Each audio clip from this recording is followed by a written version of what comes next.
Why is the name Immanuel so important?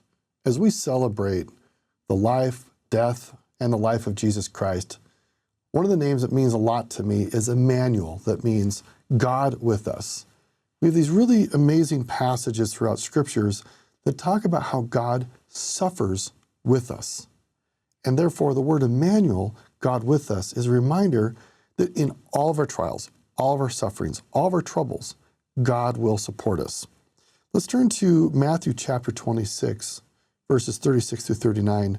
Here we have Jesus going to the garden of the oil press, or the Garden of Gethsemane, where the oil of his atonement will be pressed out with exceeding and excruciating pressure of the sins of the world.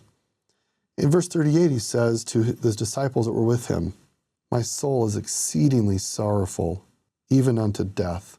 Tarry ye here and watch with me."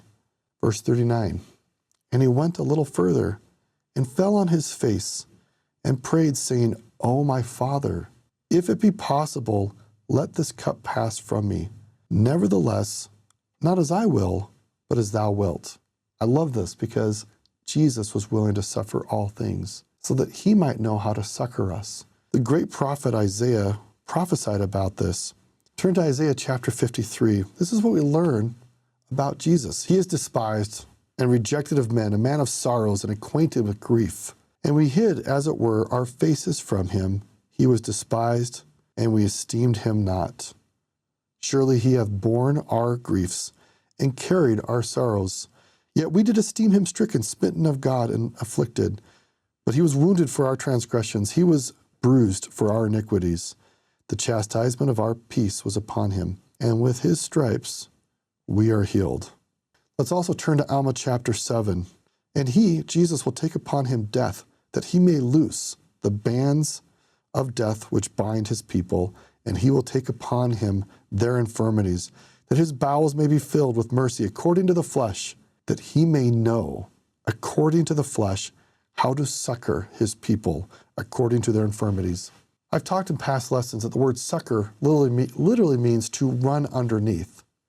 And because Jesus has suffered everything, he intimately is acquainted with all forms of grief and distress and difficulty.